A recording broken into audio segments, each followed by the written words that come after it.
What is up, everybody? I'm your host, Rob Younts, and thank you for tuning back into the Cast Show. If today is your first episode, you're in for a good one. If you've been with us before, we really appreciate you coming back, but either way, today's guest is a total dude in the college coaching ranks. But before we get into that, I'd like to ask you a favor. Help us grow the show. First of all, give us a like. Smash that like button, whether you're watching us on YouTube or listening on your favorite podcast host. Smash that like button. 2, drop us a comment to let us know what you like or don't like about our show. 3, help us grow the community by subscribing. This lets others know that this show is legit. 4, show us some love by writing a review. Or 5, just simply share it. Send this to your friends and enemies who are missing baseball right now. Today, we are talking with University of Maryland hitting assistant coach Matt Swope. He was a standout Terp as a player, and now he's a standout hitting coach. During his tenure, the Terps have had great success and are churning out MLB draft picks. So let's talk a little hitting with Coach Swope and hear a little bit about why he recruits Canes players. Hey, what's up, everybody? Rob Younts here with the Cast Show. Another great episode. We've got Jeff Petty with us as always. Jeff, how are things in Fredericksburg? Same old, brother. Groundhog Day all over again. Right, huh? Day. That we got Matt on here today. Yeah, I know. We've got another total dude. Coach Swope, how the heck are you? Hanging in there, man. It's probably just like everyone else, just trying to get day by day for right now. Yeah, I hear you, man. I know. And it's, we were talking off camera about a little, some of the things that are going on in the world and, the challenges that are present, not just in our small world of baseball, but in life. Tell me how things are going in the house and introduce yourself and tell everybody who you are. Yeah. Well, for right now, I think it's definitely a weird time for everybody. This is, I try to explain it to the kids and other people. Normally there's a lot of people in a room thinking about all the questions, all the things that could be asked before you make a decision. This was something that was kind of unique to us, that we were kind of just given the decision for the seniors and for the year and for the team. And then you just got to kind of react from there. So it's definitely a different situation as far as that goes. But I'm trying to take this time, like I tell our kids, is trying to grow in a different way. Like, use this instead of an excuse as something to grow.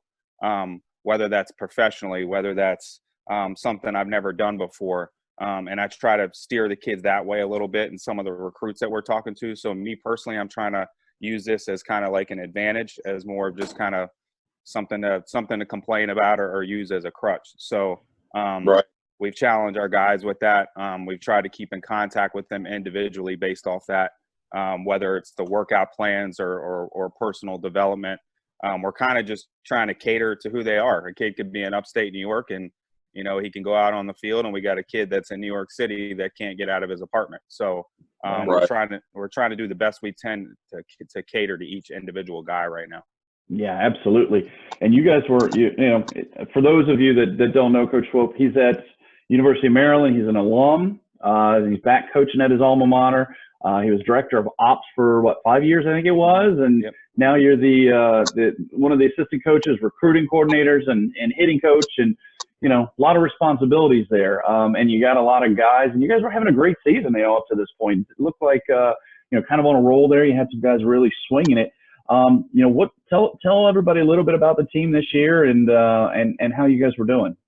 Yeah, well, this was like a super exciting year. I mean, for those that don't know, the past couple of years, we either got hurt by the draft or weren't talented enough, and coming off two really of the best years in program history in 14 and 15, and would just kind of, some of those things that you deal with sometimes in the following years after that. So, super excited to get this team in. We had, the best freshman class I've probably ever seen, talent-wise, mixed with a couple bangers that we had back from the lineup before. So we started out pretty well. We had sometimes 2 and 3 freshmen on the weekend, but when you have really talented young guys, it's just fun to coach. You know what I mean? You're not going in there saying, oh my gosh, can I piece 2 games together or whatever. You're just out there knowing that finally, you can just kind of let it all out there. So it was an exciting time for us, and especially young teams. You just like to see them grow as the season goes, and we just kind of didn't get to see that. But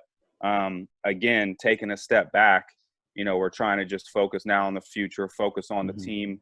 How can we still continue to grow, mix in this next class? And, to be honest, like, we're going to be rolling here in the next couple of years for sure. Yeah.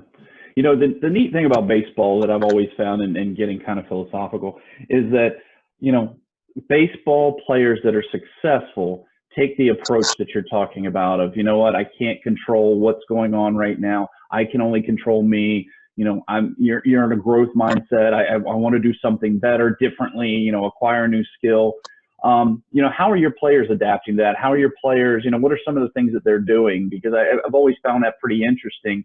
And quite honestly, from a business standpoint, I always look to hire baseball players and hire athletes because they have that mindset. And I don't think our guys really have that perspective when they're going through it. But tell me about some of your guys and what they're doing along those lines.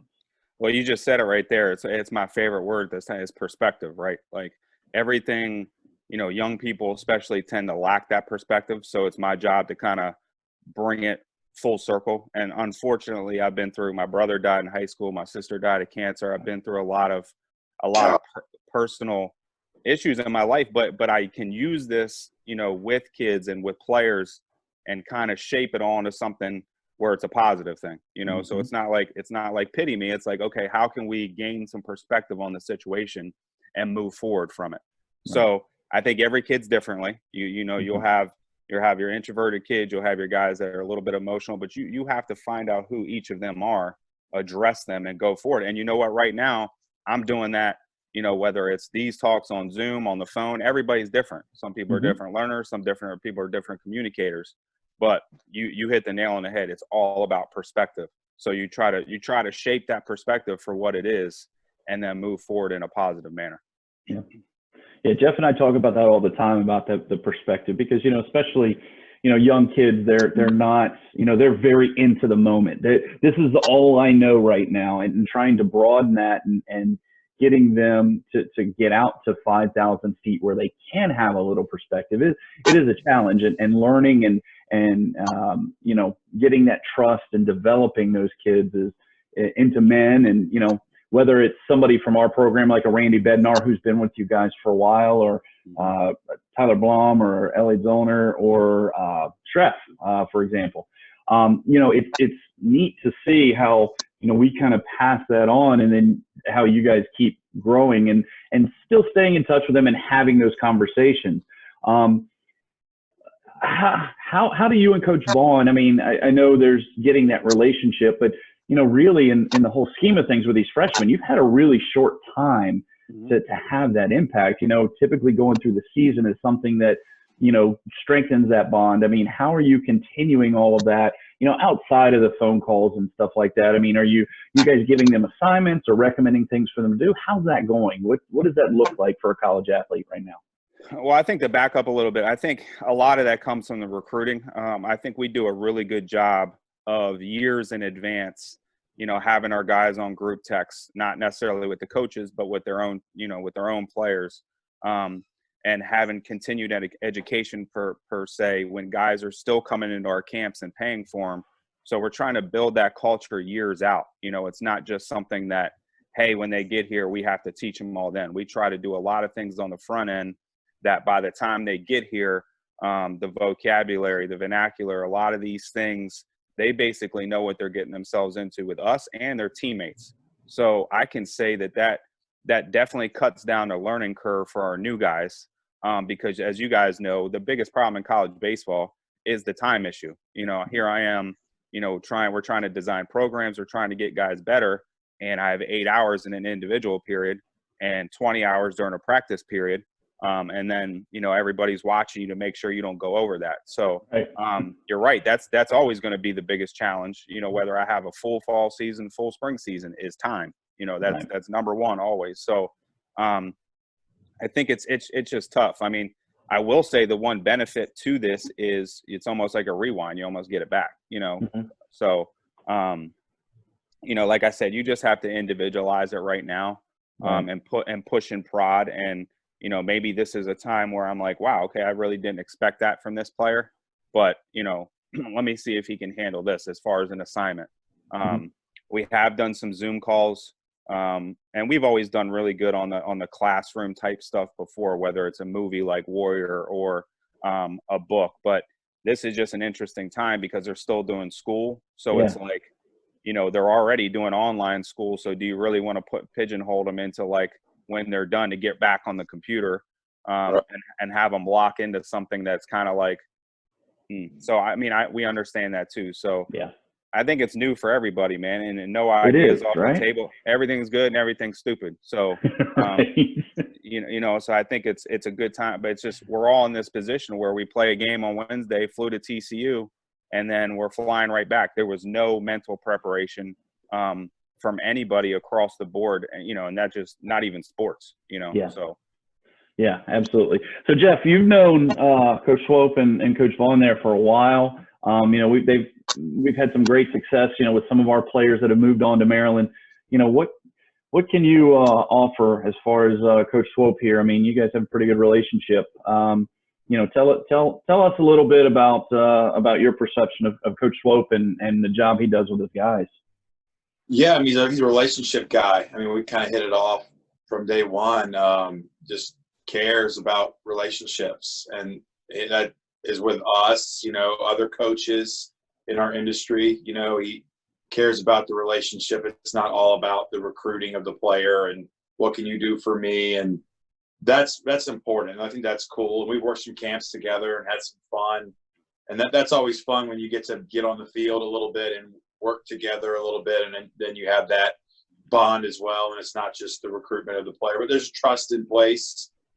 Yeah, we've sent a lot, as you know, Rob, we've sent a lot of good players to Maryland over the years, and there's been a lot of success. I mean, the Super Regional, and then the UVA year, where, you know, that's the year UVA won the national title, right? And y'all had them on the ropes in Charlottesville, but back-to-back years, back-to-back. Yeah, that's right. Yeah, both years they were in national championship. So yeah, it was heartbreaking.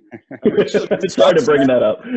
Since I started coaching high school ball, I actually reach out to Matt more often because, as you know, in the summertime, like I get those guys that are really good players, and you know, I don't know how much coaching is going on. It's more of like when you inherit like your summer team, like in a collegiate league, like a Cape Cod league type thing, like you have a lot of talent at your disposal. But at this high school team, I'm doing a lot of coaching, so it's day in and day out. And I've reached out to Matt because Matt's got a lot of quirky things he's doing with his hitters, which I'd love to talk about that at some point. Yeah, we're definitely getting to that. And I've asked him a lot of questions, and he always tells me why and gives me – and I'll also hit you up about some of y'all's weight training stuff. And he'll send me videos, and he'll back it up with why he's doing it. And it's intriguing, but my perception is he's just a hard worker, and if you're going to play there, you're going to want to work. Yeah, you know, which I love, because at my little high school, Rob, as you know, I inherited a baseball program that never really – I mean, it's been open 40 years. They made the state playoffs twice, and the second time was my first year last year. And quite honestly, we weren't very good. And we've had some kids transfer in, and it's been work. And I've actually reached out to Matt quite a bit about some of the stuff that he's doing there. Y'all are working hard. Y'all didn't talk about the Redskins at all, man. We'll stay away from the Redskins. We also have that. We talk about that too, and that's stressful times. Yeah. You know what? You're loyal. You're a loyal Redskins. Oh, he is, man. Holy cow. I'm die hard, man. I can't even. You know, I grew up. My dad was a DC cop growing up, so I'm born and bred. I'm from PG County, which is only a couple minutes outside DC. But having my dad grow up as a DC cop, I was always full-fledged into it. But to kind of go back. What are you hearing about Redskins? Are they going to build a new stadium? Yeah, they're trying to find a site. You know, politically, obviously, I think it should go down RFK, but they're talking about down where the MGM is. There's a site down there by the water that I think that would be cool for Maryland and Virginia. Oh, would that be? Yeah, and utilize that. I think something like that would be good, but I think Northern Virginia would be the least favorite, just because you're cutting out a lot of the Maryland fans and DC. Yeah. But Yeah, man, I don't think it's going to be for a while because their lease, I think, is till at least 2026 or 28. So that's down the road. But, you know, I'll definitely put my opinion in there for sure. So full disclosure, I know, you know, you're a huge Redskins fan. I actually was a Cowboys fan, and the reason being my grandfather. I know we're gonna. You might get some static and Hey guys, disappear I'm off this enjoying call. it. No, but my grandfather was a huge Redskins fan. Like, and we'd go over there every Sunday, you know, when I was a kid, and I think, you know, we had a great relationship, and just to get under his skin, I became a Cowboys fan. And Oh man, and it was the year that they won. Cowboys won a Super Bowl, and that just kind of cemented it for me. I mean, I was like 6, 7 years old, and I was just doing it to mess with him. I've kind of always had a soft spot for the Redskins because I guess the basis of my fandom for the Cowboys wasn't really true, but and anyway, Cowboys suck, so it's awful. That's a train wreck there. I'll just add you to the list of my text messages. Thanks, Coach. Appreciate it. I'll put you in the group now, just in case I want to take a jab every couple of years. So. Love it. So let's talk about hitting. Well, actually, no. Let's talk about recruiting first, because I think you guys have, you know, as you mentioned, this past class was one of the best classes you guys have had. You've had a lot of success recruiting. You know, you guys do a great job there, and there are some neat things that you do, you know, with getting that group text going and stuff like that. I really, you know, when Treff played for me, I was asking questions about that because I thought it was really cool. It's a great concept because, as you mentioned, you know, getting everybody on the same page, not just with, you know, not just with each other and being able to hang out, but getting them to speak the same, you know, have the same vocabulary and things like that. Super important. I know, you know, quality wise, as far as, you know, tool wise, what you're looking for, you know, guys, what are some of the things that you look for that's not exactly tool wise? I mean, after they check off the box of, you know, this guy, you know, 92 off the bump, or, you know, really hammering fastballs, you know, what are some of the other things that you look for in players to wear the Maryland uniform? Man, I think this is one of the most probably asked questions on a lot of the podcasts and interviews I do. And I try to take a different approach and say it's almost like I think every baseball coach, and you guys both can appreciate this when you're looking for your own players, and everybody's kind of like a different artist. Like sometimes you don't know how to explain it, but you just see certain things that appeal to you and kind of maybe either, you know, come from who you are, whatever it is. And I think, you know, it's not just saying, oh, he does this well, or he moves well, or he does this. I look at it kind of like an art. Sometimes a kid doesn't have all the tools, but I'm like, man, there's some about it. And obviously a lot more goes into that, you know, but I just view it more like an artist. And I know that's kind of a weird kind of answer, but the way I just see things and the way I go about it is more like that, because it makes it fun for me, and it makes it where I don't have to just pigeonhole one kid for his how he looks and how he moves and what he weighs and all the stuff that are typically going on now with data and all this stuff. There's a lot of good players that come out from besides that, you know, don't necessarily stack up to that. So I look at it kind of like an artist where I'm painting a picture, and obviously I'm looking at it where, okay, where does he fit into the team? So it's kind of like with that picture, I'm painting that to put different things on the canvas per se. So it's not just he plays this position or I'm trying to do this or that. And I know that's a boring answer. It's just but it's accurate, and it makes sense. I'm just very different than, you know, Rob per se or Corey, and we just, that's why you come together as staffs and you start to talk about it and put stuff on the table and say, okay, well maybe I didn't see that, if you're open-minded. And I think that's the beauty of it, because if it was just on metrics and stuff like that, then, you know, none of us would be here. So that's kind of like going back to what you said about Jeff, is like, I know what I'm getting from him. I know what type of players I'm getting from him. I know his personality. It aligns with mine. So all those things kind of check the box already. And then I can kind of go into some little other nuances and kind of have that all come together. I think one good thing about our relationship is you'll always tell the truth, and it's quick. Like, it doesn't get dragged on. And that's important, where if you're recruiting, I reach out about a kid, you're like, nah, this doesn't fit. or yeah, that does fit. I'm going to pop in quick. Mm-hmm. Like you're on it fast. It's not a let's drag this thing out for 4 months. Yeah, You I mean, know? I think, and that's cool. Yeah, And yeah. then the same thing. Like I think you'll say the same thing, where you'll be like, if you reach out to me, like, yeah, no, he ain't good enough. Yeah. And that's part of it. You know, I could be that guy. It's like, oh yeah, he can do it. And you're like, what are you talking about, man? I've wasted all this time on this, and this kid is not good enough. Yeah. Whether it's a coach or a kid, the first conversation I always have with a kid is, listen, I don't want Sunday school answers. If we're going to build this trust, you don't have to give me what you think I want to hear. It's no different from a coach. Right. And that's how you build genuine relationships. And personally, most of the time, I don't care if someone likes me or not because of that. If people are honest with each other, you'll have a genuine relationship. You know what I mean? And I think that's exactly what you're talking about, and why we all get along so well is because I know what I'm getting with the players. I know what I'm getting with you. And we have that kind of trust factor, whether it's business, personal, or whatever. So, I totally agree. I think that's, and I think it's important in our relationship and really in all relationships to be that way. You know, I've always been a very direct person, and I think Jeff and I, you know, sometimes people might hear a conversation between Jeff and I and think, oh my gosh, those two are going at it, when we're not. It's just, that's just how we communicate, and we communicate very directly and very upfront. And Jeff and I get it because we have a phenomenal relationship there. So you've gotten a couple of Canes players. What do you know, when Jeff says, hey, this is a guy, or Dan says, hey, this is a guy for you, you know, what does that tell you? What does that give you? What does that make you want to, I mean, what does that tell you about a Canes player?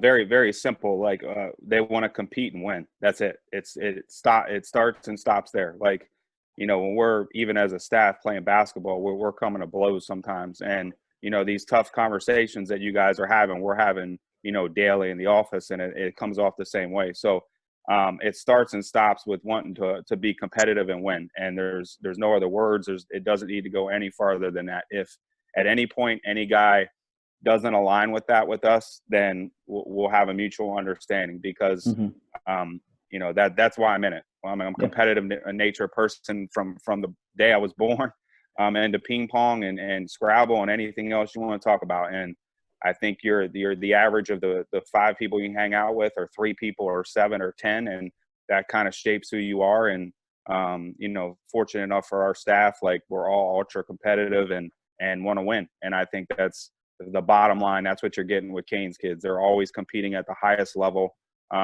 They're doing it because they want to win. And I'm going to tell you, even in the showcase circuit or summer ball, you just don't have that all the time, you know? So I can never fault someone or an organization for wanting to win and be the best, you know what I mean? While kind of cultivating that, you know, good culture and progression and teaching them the right way. You know what I mean? That's just so it's a simple answer, but that's it right there. Oh, that's great. That's what it's about. I mean, for us, I mean, but, you know, you're trying to impact people through that. But it's like Tucker Flint. He shows up and it's like, I'm the best kid from my town in Rhode Island. It's like, oh, really? Well, look around the room, boss. Everyone's the best player from where they're from. Go win a job. You know? Yeah. That was the summer before his senior year. And he had bumps or whatever, but he ended up being a dude for us and kind of rode the waves ups and down. That was a really good team. I mean, we had like 3 first-rounders on that team. We had, I mean, it was just a really good team. And he kind of cemented his spot in that lineup, and he was going off for you. Well, it's the same thing as what you're talking about. He's got that alpha mentality. It's not, you know, you hear big leaguers all the time and why they're successful, or Michael Jordan or anybody. It's like, he could go for 4 and he'll say, F you, I'm still the best player. I'm going to get you on this one. I like that. The fear doesn't creep in. And those are the guys you want. So, and he, honestly, when we first got him, we've had conversation. I thought he may be tough sometimes, but again, once you understand the kid and how he learns, the kid wants to be the best. So the source of him either maybe not communicating it well or frustrated, you have to delve into that. And honestly, he just wants to be the best. and He wants to win too. And he wants to win. So Yeah. I give the kid the credit. And like you said, he was in the lineup pretty much as a staple for us as a freshman. And mind you, with, Schreffler and Zamarzalak, I mean, definitely the most talented outfield class we've ever had. And Bednar's out there too. So one of the best players in the conference. So Bednar's stuff. Yeah, you're talking about a guy that is getting in there where it's, it's was competing versus some really, really tough kids that are all going to play professional baseball. So, you hit the nail on the head. Yeah, that's pretty cool. That's neat. And I haven't heard as many coaches, I guess, get into that part of it, of really, kind of being a shrink to a certain extent to peel back the layers and find out what really makes them tick, and then kind of putting them back together and throwing your spices on there. And it's really, really very interesting because, you guys inherit, 10, 12, 15 new guys a year. You've got, as you mentioned, a very, very limited amount of time, which all boils, all kind of comes back to the recruiting. You can't waste a lot of time, going down different rabbit holes and things like that. So, don't envy your job there very much, man. Yeah. Well, I mean, I can tell you, like, from that part, so I started this hitting page, on Twitter and Instagram, and I didn't do it for notoriety. My salary doesn't change. I don't make money off of any of this. So I really did it because hitting and pitching is a very difficult thing to talk to kids on the phone about. Everybody's got different cues. They got different things they say. So I say, you know what, I'm just going to start putting some stuff out there and give an inside look for guys to say, okay, what are they doing? What does even the structure look like? What are they talking about, and all that stuff? And that has sparked enough conversation, at least for me, with the recruits, where they can ask questions. Now it evolves into like, hey man, listen, I'm willing to do a FaceTime, with you and your dad or whatever it may be. And I'm open-minded, and people will say, well, are you scared of, not getting the kid, or, what it's going to look like? And I'm like, no, like, I'm in it to share everything. Right. If someone's going to come play for me, I want them to come play for me because they want to win and they think they're going to be developed into a professional baseball player and be a good person. Like, so, it's kind of taken a life of its own, a different direction than I thought it would. But, the premise came from recruiting. So I think it starts there. And when they come in, I show that vulnerability. I make them do meditation every single day when we hit the start for 3 minutes, and just showing them why that's important. And I show my vulnerability first so they can say, oh, well, this is okay. And he's like that.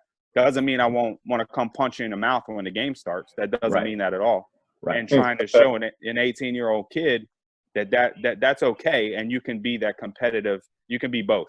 And it's important. And I refer to Kobe Bryant, how he had his own room in the LA Kings locker room for 10 minutes before every game and stuff like that, where, that type of information may not be out there to guys, but that's part of this recruiting. When you come in, you kind of blend those two together, and kind of can shape everything. And it takes time, but, then hopefully you get a good product on the field. Well, and I think too, kids are making commitments, earlier and sometimes with not all the information, oh man, they have cool gear, or, and they think I can play. And then, what they hear is coach tells me I'm going to start, not that you're going to be competing for a job. They hear, oh, I'm going to start as I come in as a freshman. Right. So the more information you can put out there is going to, in my opinion, is going to serve you even better. Kids that are buying into what you're talking about before they even step foot on campus, because they know your philosophies. And again, I know, you put that information out there, and it's really kind of evolving. I like it a lot. Tell people about your hitting page on Twitter, and kind of a little bit of a background on hitting Twitter in general, because it's getting really fun out there. Yeah, well, I mean, like I said, never was it to toot my own horn. Never was it. It was literally just something for recruiting, and that's how it started. I am an avid learner. During this time, I've taken every certification possible for ones that I haven't had, and it's not because I'm gonna say, hey, I'm gonna do what Driveline says or this person says. It's just because I'm the type of person, I need to know every single thing that's out there that's being sold to kids. That's being presented to kids. I need to know it all, because if Jeff asks me or a kid asks me, I need to know that. And I'm less prepared if I don't. So I try to take a holistic approach where right now. I've probably read every hitting book that's out there, every baseball book. I've got every certification, but I'm not necessarily pushing that to say, hey, this is what I am. I mean, I've retweeted some teacher man stuff that he's the most whatever it is person there is out there, but abrasive. Exactly. So, that part of it I hate. I can't stand personally. Same here. What Jeff's doing, Jeff Fry is doing, and I don't care if he hears this or not. Like, we're out here to try to help kids, and that's the bottom line. If he can learn from a PVC pipe, then learn from a PVC pipe. If he can learn from something that he's down in the bayou and has a stick, then he needs to learn with the stick in the bayou, because that's all he has. Yep. So that it needs to be individual. I mean, correct me if I'm wrong. Like, I'm looking at your Maryland Made Hitting Instagram. I follow it.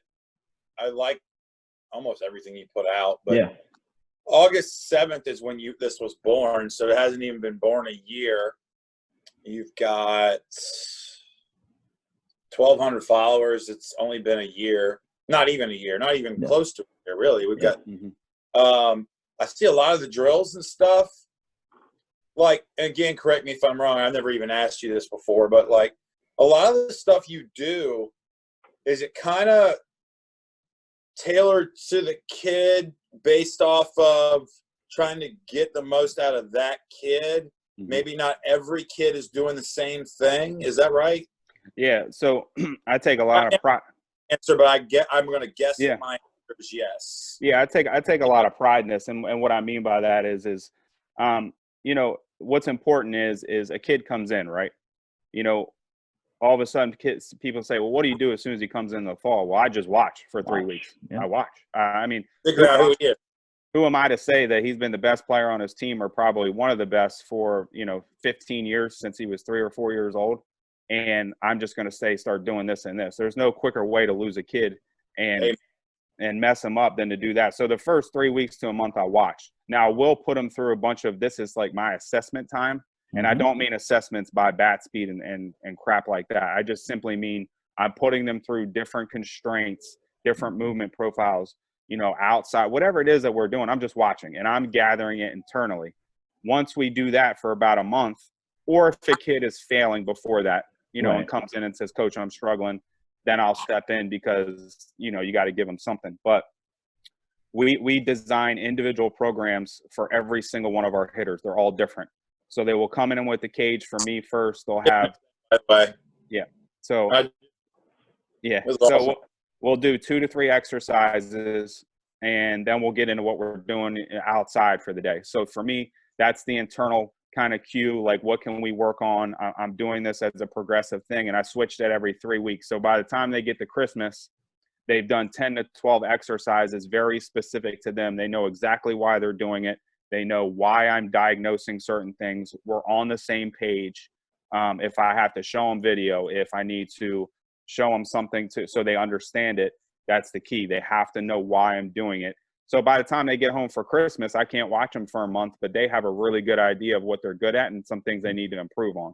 So we also separate that. So once we go outside, if we're going to compete or something, they don't say one word about mechanics. So it's all about competing when we're on the field. So you have to have clarity. You have to be very clear on what you're doing. But yeah, it's very individualistic. It could be based on a lot of different things, but it could be, a drill. It could be a med ball. It could be a heavy bag. It could be a PVC. It could be anything. So it's just really what that kid needs and maybe how he learns and thinks. And that's kind of how we build it. Interesting. Right. Yeah. And I've seen you, I've seen you on several of the hitting, Zoom meetings and stuff like that, scrolling through. I wanted to send you a text, but I didn't want to, interrupt you. I have seen you on all of those, and I've been trying to do the same thing. So, it's neat to see, it goes back to your original statement of, you can't control what's going on right now, but you can try to take in all that information. And there are different ways to hit, and for your guys to be able to come in and get that individual approach, I think is huge. And so since you've been doing that, let's talk about some of the success some of your hitters have had. What have you seen as far as growth within your team as it pertains to hitting, just hitting alone? Well, I'll use Randy just because you guys had him for an example. Had a really tough freshman year. Just didn't adjust and had to really go through that failure, because he's been the best player. So he's a guy specifically that just had to go through it. You knew at some point he had it in there.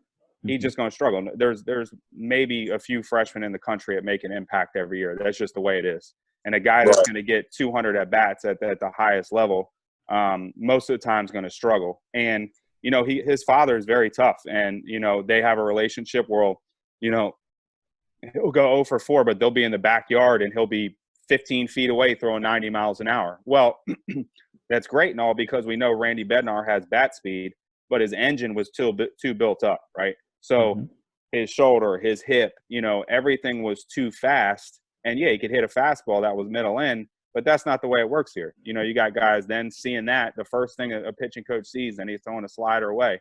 Then he's going to inch out 2 inches outside and do it again. So we've really worked on just slowing him down. Like, it's not about bat speed, and I can get into that stuff if you want.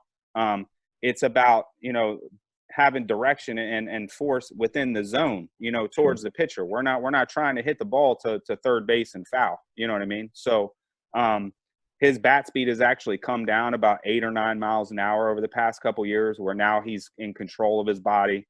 He's stopping better. What I mean by that is his breaks, his decel pattern is better.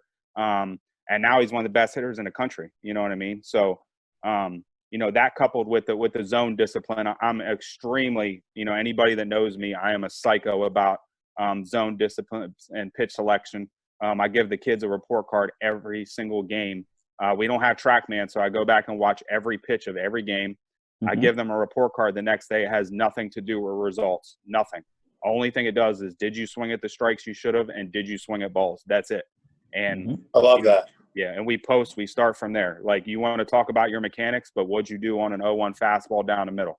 So we really started. Yeah. If you take that pitch, I mean, it's I'm with you. I mean, let's talk about two Maryland hitters, both left-handed hitters, both Canes. Okay.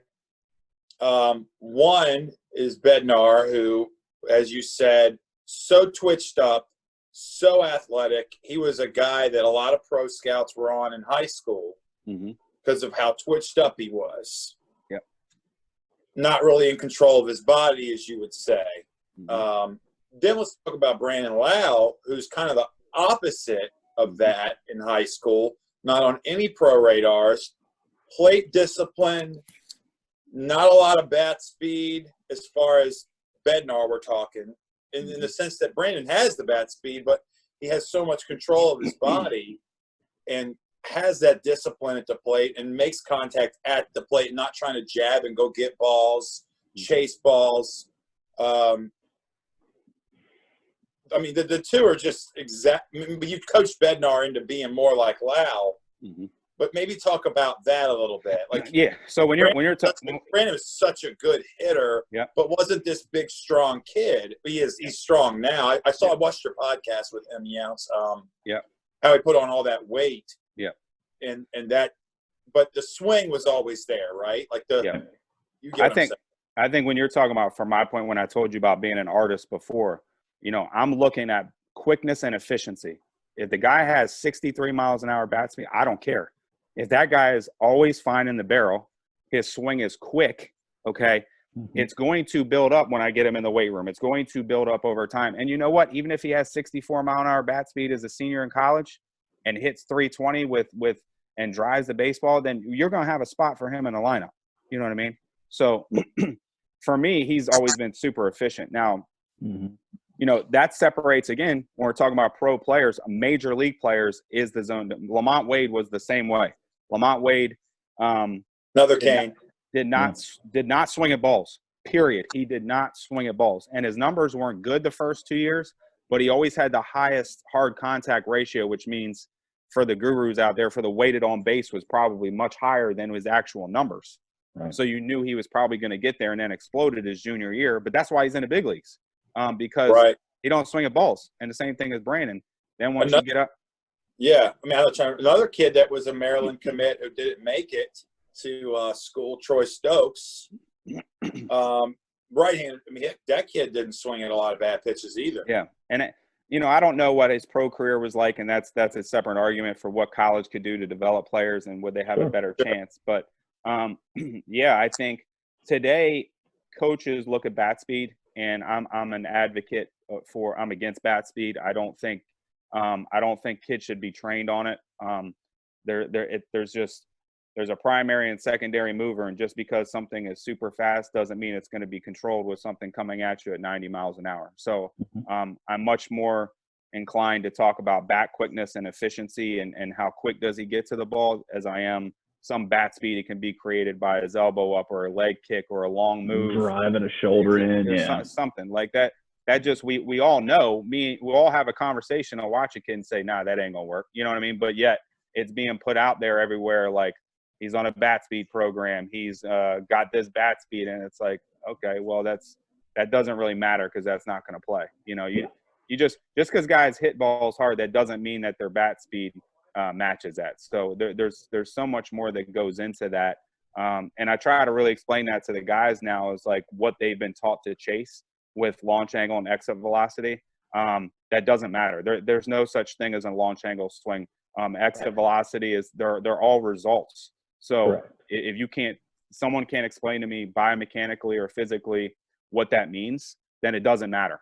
So we just measure it because it can be measured and put on TV. You know what I mean?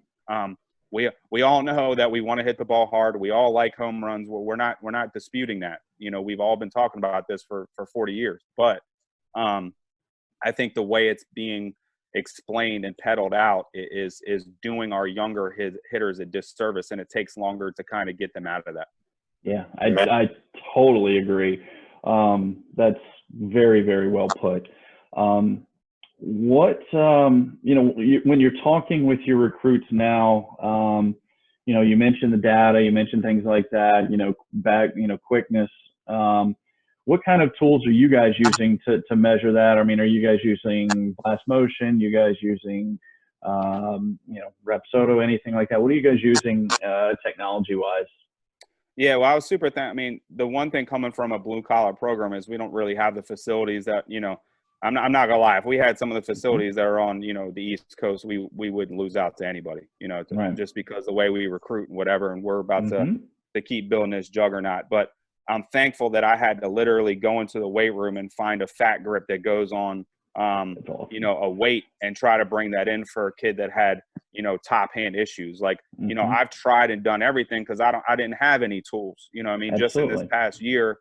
Yes, we have blast motion. Yes, we just got Rapsodo. That's it. I mean, so that's the only thing. It doesn't mean I know I'm very well versed in TrackMan and everything that's out there, but we just don't have it. So, for blast motion, for instance, we use it. I think it could be a valuable tool, but the only thing I look at is attack angle. That's it.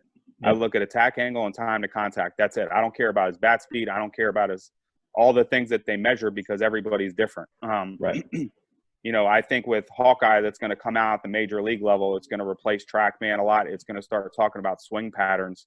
We need to start correlating, what is Mike Trout's attack angle on 99% of his pitches? Because we can talk about that with a kid and say, hey, you're swinging at a 0, you're too level, okay? Or you're swinging at a 20-degree attack angle, yet you're a second baseman that needs to be getting his speed and get on base. That stuff that kids can understand, and we all understand. There's just their basic swing pattern as a consistency to get them to what type of player they are. And there's none of that swing data out there for these major leaguers, so they just think, oh, man, I need to hit the ball in the air and data. And trust me, I love home runs. I'm not just saying that. But what I'm saying is, I literally only use it for attack angle. That's it, and time to contact. Just because I think so many times with technology, right, we measure it because we can.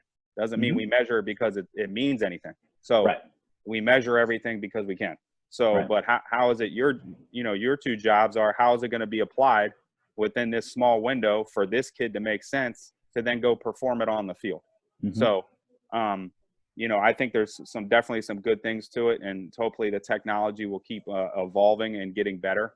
But I hate the separation between like the Harvard GM who understands analytics to the guys that are in the trenches that maybe see things differently. And that's just, that's the gap that we're continuously trying to bridge and get on the same page with.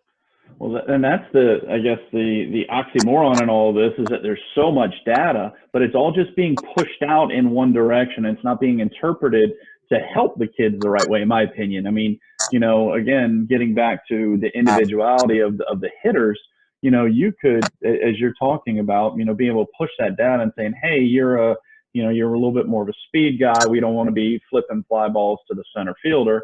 Rather flatten you out a little bit, get balls on the line that might get into the gaps, get you doubles and triples, and make you a more valuable player. I don't think the data is being pushed out and taught to that extent right now. I think we're at kind of the very tip of the iceberg, and data, and it's not being filtered down. Chasing, these people chasing exit velo and bat speed and stuff, and then you can't hit. Yeah. No adjustability, In a game, like, you can't hit an off-speed pitch. You can't use the whole yard. You're not you're not a good hitter, but you can display bat speed. Or the guy, the pitcher that's chasing the velo, and he does all the things and chases the arm speed. And he's got a big arm, but he can't throw strikes. Like you said, I mean, it doesn't play. So, I mean, it's the best quote I have. I simply asked the guys, and you guys could do this too. I said, do you know what degree the pitch is coming in? And this is just from a base. I said, do you guys know the degree? And none of them could answer. So I said, listen, guys, this is very simple. The pitch comes in at a -5 to -10 degree. -6 for a fastball, -10 for a breaking ball. Okay. You need to match that plane for who you are. A guy that's a contact guy needs to be between 5 and 10, and maybe a guy like Bednar and Costas, they need to be consistently between 10 and 15. It's that simple. And in a matter of 1 minute, they at least grasp the concept of what you're trying to talk about with physics and all this. That they get it, because they have no idea what the launch angle or exit velocity. They don't even know what it means. So getting to start there is something that's important. And I tell you that the 3 or 4 highest guys that we have on bat speed doesn't translate into the best hitters. That doesn't even mean anything. So, the biggest thing you said about adjustability, somebody said a quote, I don't know who it was, speed is ignorant to direction, meaning, you can have the biggest engine and everything's going to left field, but the pitcher is in front of you and he also gets to change speeds. So, your direction needs to be towards the middle of the field, and you like to have some room for error either way on either side. And if it's all about just building that engine up and nothing to stop it, then it doesn't matter.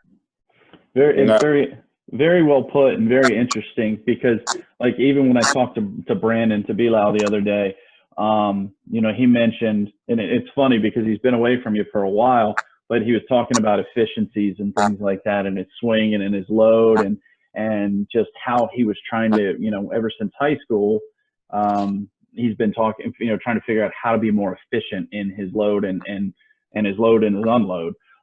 So it's really just kind of a neat parallel, I guess, because, you've been working with him for a while, and it's good to hear that carries over into pro ball and stuff like that. So that's pretty cool.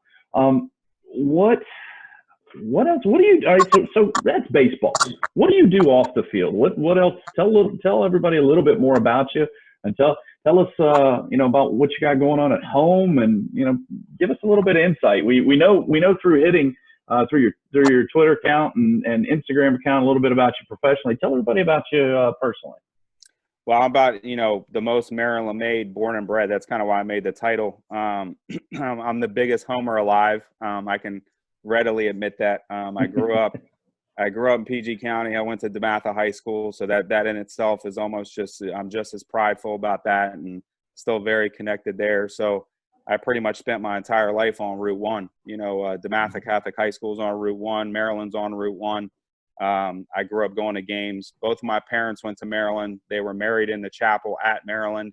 So I'm pretty much, I'm cut from the cloth of everything there is. I think just the PG County and whatever. I grew up playing basketball, baseball, and football, all 3 sports. So super aggressive, super competitive in everything that we've done here. So, I mean, I'm just a diehard sports fan. I played hockey growing up, so the Caps, the Wizards, the Redskins, and the Orioles. I'm not, I've grown to have a good relationship with Mike Rizzo, but I was drafted by the Expos and went through the transition with the Nationals. So, I'll kind of root for them if they're in the playoffs, but I'm still a diehard Oriole fan just because of how I grew up, and that's how I am. Same thing with the Ravens. I just can't really do the Ravens either. So, I'm very loyal. That kind of comes from where I'm from, and just the sports, music, and movies, man. I'm pretty simple dude. You know what I mean? I grew up that way, and music was a big part of the culture as well. Growing up, I have my turntables in the basement, and There you go. when people come over, they'll go downstairs and say, "Wow, man, you got the record collection, you got the digital turntables." I got my picture of Jimmy Iovine and Dr. Dre together down there. And so, everybody knows I actually grew up with Chris Styles. He's a big-time DJ now that's on XM and done the Wizards for a year. We went to high school, and I just remember going back, and we were buying and selling mixtapes every week, man, and it was just crazy back then. So, I'm a pretty simple guy, man, but, sports, music, and movies, that kind of keeps me going for sure. That's cool. So I didn't know about the DJ part. We had a DJ that played with us, Connor Jones. He did some DJing in Charlottesville, and now he does a little bit around town. I don't know if he does that much anymore. He's a little bit busy with pro ball, I guess. And I didn't know about the DJ part, so I'm like psyched because we have a group of coaches. A guy that used to coach with us, Sebastian Nazabal, and a guy that is a scout for the Mets now, Daniel Coles, and Jason Mills, who's the pitching coach for Jeff. Every now and then, one of these road trips on the weekend, we'll have something, go on Pandora or something like that, and we'll get a good lyric or something like that. We'll text it to each other and joking around about some old Puffy or Biggie Smalls or something like that, and just send it out to everybody. So it's funny you say that. I didn't know about the DJ part, man. Yeah, man, I got anything you want, dude. Literally, you want an 80s mix, you want a 90s hip hop mix, you want a house mix, I got it all. Tribe Called Quest was my favorite. Tribe Called Quest, buddy. So, yep. One of my, before Fight Dog passed away, he would go back and forth with me on the internet because he was such a North Carolina fan. So, are you on? Yeah. So, I bet you have some decent playlists you can share this way, brother. Oh, I like I said, if there's something that you think you want soul, I got soul. I got every playlist you can ever imagine. So, okay. whatever you need for a party, whatever, I got you. Trust me. Just send it over. I'm gonna That's be awesome. up, man. That is awesome. There you go. Man, all the time we spend in cars, man, going from, location to location, Jeff in the bus, and, dude, that's all we do is listen to music, man. So heck yeah. Rob Vaughn's a big podcast guy. I'm a music guy. So if you, you need I'll mix it together for y'all, and trust me, it will keep the party going for sure. That's awesome. Love it. That's awesome. So let's talk about Rob for a second and the staff there at Maryland, because, young guys, all hyper competitive, all great dudes. How is it being part of that staff? How is it, you let us in on the basketball getting after it, but, how is it? How do you guys get along? How do you guys operate? Well, for me, it's a very prideful thing because, having been gone there since I was 3 years old, this place means a lot to me. I'm super passionate, have opportunities at other places, but, this is something that's near and dear to me. And I think separates when I can talk to recruits or Jeff or you, it's coming from my heart and almost to a detriment, but this is how I am. And I think that, with Coach Jeff coming in 8 years ago, he embraced that with me, let me do my thing. Whether it was with alumni or the administration, kind of let me run with it. And no other head coach would have let me do that. So I'm always indebted to him because he really let me do my thing. And I think it helped with a lot of different avenues. And obviously Rob was there then too. So, I've been working with Rob for 8 years. While we were both young, we're very different, but we're cohesive. So we work very well together. And I think that's just built into a relationship where there's absolutely no ego. I'm trying to win. We're trying to be the best we can. And like you guys, we have very tough conversations often, but it ends up coming for a better result. So, obviously adding Corey Muscara, who's coming from St. John's, he's a different bird in itself. He's absolutely relentless, Yes, recruiter, relentless. He's the best recruiter I've ever seen. Just tireless effort, relentless, and it all comes from a really good place. And again, he's a family man.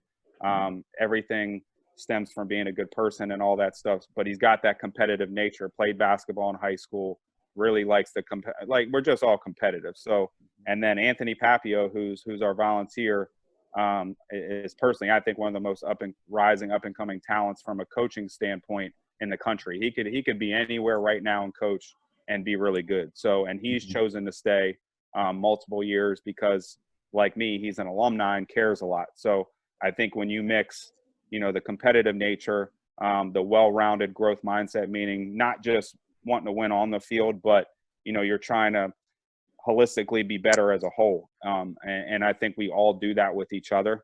That enables just like probably one of the most unique staffs we've ever had. I loved our original staff with Bellinger, who's a Florida State chef, and me and Rob. That was something that was the best ever. It was really good staff. It was a great start to my career, getting back in baseball. But right now, I can tell you we're just as aligned, and with all our ages being close together, it's a special thing because you don't get to keep things like this together for very long at this level. Right. Yeah. And the loyalty, that you and Papio have coming back to your alma mater and working so hard, that speaks volumes, not just about the school, but about Rob, being there with Rob and all working together. When, you are a very, very talented hitting coach, very talented recruiter, you prove it year in, year out, you could be really anywhere, as could Papio. You guys could go anywhere, but you choose to stay there with Rob and build that into something, not just a Big Ten powerhouse, but a national powerhouse. I mean, it's really neat to watch from the outside. It's awesome to see guys that Jeff has and I've coached and the Canes have help hand to you guys, to build that. What would you want to tell any guys that are considering Maryland, any guys that are maybe some younger Canes that are trying to get on your radar? What kind of advice would you give to them? Well, I mean, my recruiting, and this is not just because we're Maryland, right? Like, I think if we had the perception of a North Carolina, this would be almost like cliche for me to say, but I'm always looking for an outlier, like a guy that wants to compete no matter what. I'll tell Tucker Flint to his face, I don't care if you started every day as a freshman, you got to earn it when you come back. And I don't even have to say that to him because he knows that. And I think with any organization, I'm trying to find the outliers that just want to do that regardless. You know what I mean? You're a freshman that's on financial aid and you're the best player, you're going to play. Like, you know what I'm saying? Like, I don't care who you are. This is not about my ego because some kid got a percentage of scholarship money. That's not how it works. So I think from that perspective in the recruiting, or to your guys, you're always just trying to find competitive dudes that doesn't matter what team they're on, doesn't matter what situation they're in, because that's going to translate into everything they do. And that's just something that if you consistently need to be built up or told something or whatever, yes, you could be the most talented now. Yes, you can be a good player, but you're not going to be the best player you can be. And ultimately, you're not going to raise the standard for the team that you're on. And that's really what matters. So that's big for me. I think,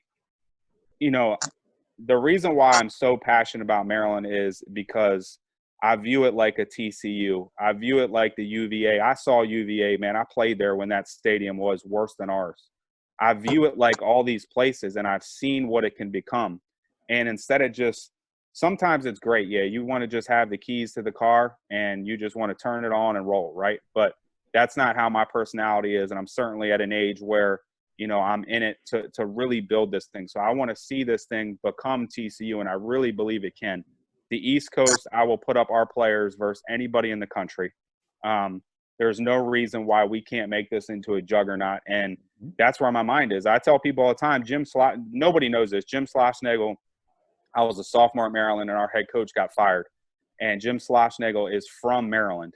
and he interviewed for this head job here, and he did not get it. And he left, and you can see what he's done in multiple places, no matter how you think of him personally. But that guy's from Maryland. If you can imagine if he was allowed to come back, and I'm not saying he would have stayed, Right. but someone who's from Maryland that cared enough to try to maybe get a head job here, and maybe he would have built it up. But, you know, I'm here now. I have that same passion, and I think we can get it done. I mean, you know, getting guys like Brandon Lau and Wade and Schwarn and tons of these guys that are coming up right now, Kevin Smith. These are all guys that had great experiences at Maryland. When I was there, we had 4.5 scholarships in the ACC, 4.5 scholarships, and we were 34-21 my senior year. So, you know, those are the ins and outs that people just don't understand. It's not about just the team. Same thing when we were in a regional with UVA. Our budget was $188,000. There was $700,000.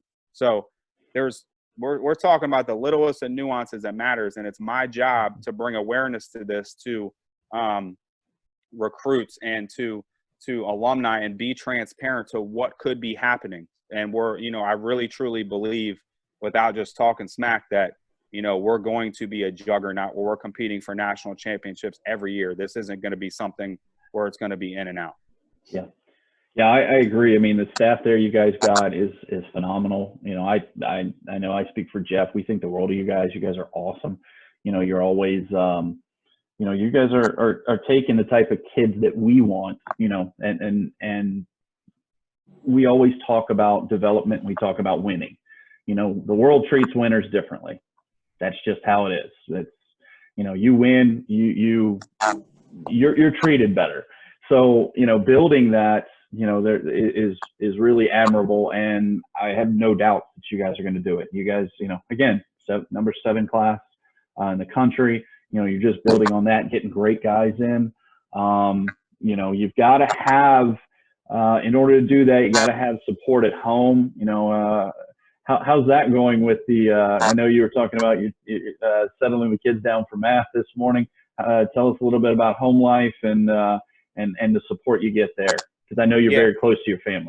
Yeah, well, it's kind of crazy. So I took on a 6 and 8-year-old. So Katie, her husband passed away 2.5 years ago of brain cancer. He was only 34 years old.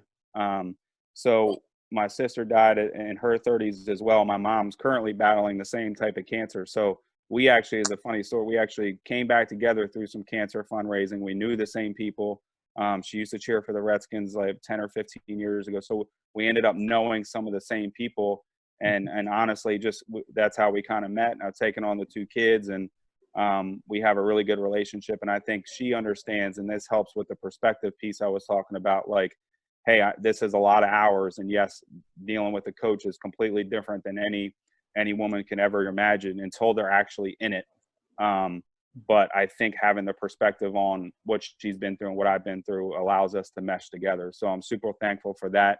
You know, never been married before, been single till this time. So this has been a super important transition for me and support, because if you don't have support from someone that understands, it's not going to work. And both of you guys know that at home. So just thankful through unfortunate situations that we were brought together, but allows us to kind of have perspective and mesh as well at home. Yeah, and your perspective is really unique. You know, you take pride in the details. You take pride, you know, just in the way that you treat your recruits, making sure they get on the same page before they get to campus. You know, all of those things are super important, and you really have, you know, you've always presented yourself as somebody who has perspective, and I know it's not fabricated. I know it's very genuine.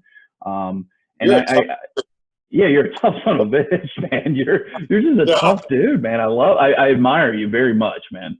Wow, tough. Yeah, yeah. You've been you know, we've known each other for a while, man, and you've been very inspirational. I pity anyone that kind of complains about something trivial around you. Right. Hey, you know. Really? No, I mean, that's part of it, right? Like I'm sensitive to people that have never been through life experiences. You know, I'm sensitive to that. Like, you know, Rob and those guys say all the time, listen, dude, I have no idea what you're even thinking or how you're going through this, because most people shouldn't have to go through that, right? We should see our parents get older, and that should be, or grandparents, and that's the toughest thing. But surprisingly, I don't just come at kids because I've been through that. I don't think that's the right way to go about it, but I can shape it in a different way, and that's a good part. So I can use that vulnerability from early on and shape it how I see fit. And, it's unfortunately, those are tragic situations, but they also make me who they are. And, it's more of a teaching tool. And I think that'll allow guys, even if it's 10 years later, Jeff, I know you and Rob, you guys get the same thing. You may have a kid that didn't play very much or even left your program or something like that. And 10 years later, you have a conversation or text or something, and it's like, hey man, thank you for that. I didn't realize things until then. And sometimes in our business, that's how it works. It's not going to always work out, when they're playing for us or whatever. That's not how it works. But hopefully at some point it sets in or it computes that it can make them a better person and and push them in the right, kind of sense of life. I don't know if you've heard Tim Corbin say this. I'm assuming you did, where he talked about where the year they, in like a 2-year span or a year span, they lost the Everett kid, he drowned, right? Yep. So that's here, right? And then they won the national championship, and that's here.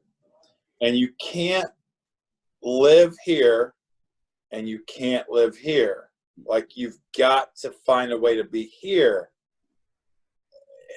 You'll die down here or here, really, if you stay either place.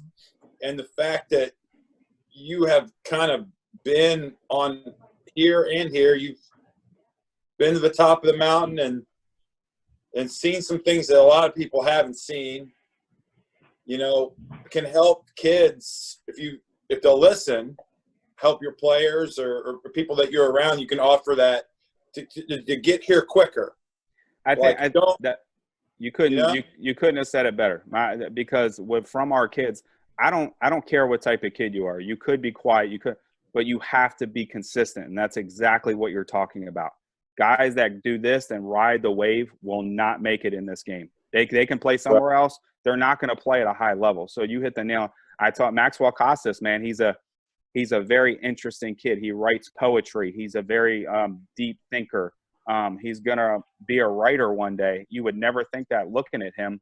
And, here he is, one of the most talented bats in the country. I have to, every day, I'm talking with him about consistency every day. And had nothing to do with, he grew up a tough place in Baltimore, hasn't had anything given to him, comes from a rough background. But we have to find that commonality, exactly what you're talking about, where that's a kid that can hit 2 home runs in a game, but maybe internally isn't all okay because of things he's been through. You know what I mean? That just doesn't fix it. So the way you can do is meet it in the middle, and you say, hey, how can we get you to be consistent every day? Is it a meditation exercise? Do you need to see a sports psych? What kind of things can we do to get you here consistently? Because, you're going to have the highs and lows, but the more you can stay consistent there is really going to be the best version of you. And that's all we're really trying to get out of our players. Yeah. Right. You know what? I mean, that's awesome. And I think that individualized approach, coupled with your passion, coupled with your perspective and your desire to win is what makes you, such a really good coach. Everybody that I've talked to that's worked with you from a hitting, from hitting wise and as a coach, really appreciates, your perspective. They appreciate your direction. They appreciate your passion. And I think that's something that, you're at the right spot with, where your passion lies with Maryland. And just your desire to impact guys, man. It's awesome to be at where we are and to be able to see our guys, move to Maryland and have the success that they have, because there's such a great track record there.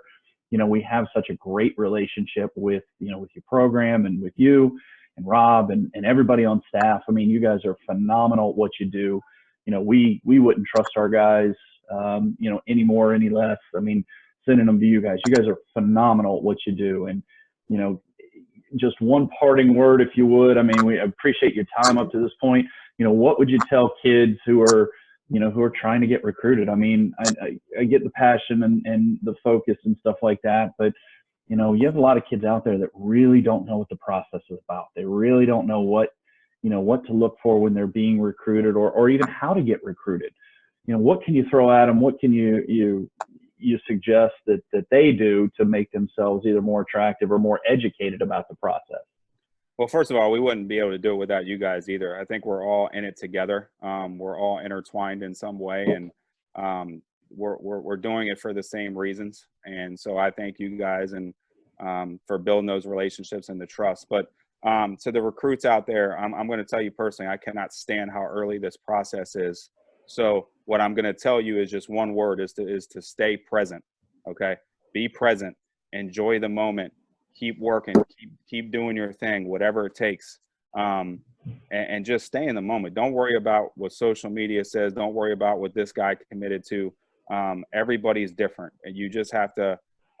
Things will work out probably the way they should if you're taking care of your business. If you're good enough, you're going to end up at the D1 level. If you're a D2 player, you're probably going to end up being a D2 player. There's nothing hidden with the internet anymore. You're going to be seen. So my advice to guys is to not rush and just to stay present, because then you're just going to miss out on some of the best 4 years of your life in high school. It's such a great time for growth and friendships and all that other thing. If you're just worried about where you're going to commit and what's on social media, it's not going to translate 4 years later in your life. So yeah, that's my advice, is just to stay present, take it for what it is, and just build some people around you that you can trust. Man, I love that. I couldn't said it any better. That's something that Jeff and I try to deliver to our guys all the time. Slow this down and be present is huge. I can't thank you enough for being present with us today, because you've been phenomenal, man.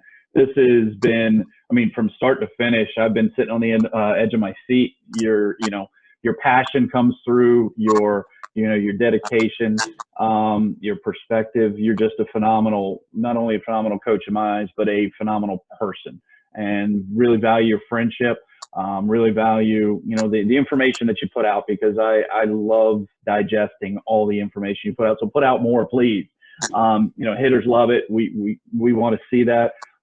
Thank you so much for being with us today, Matt. It's been awesome. You're a dude, and we're really fortunate to have you on this. So thank you so much. Appreciate you guys having me.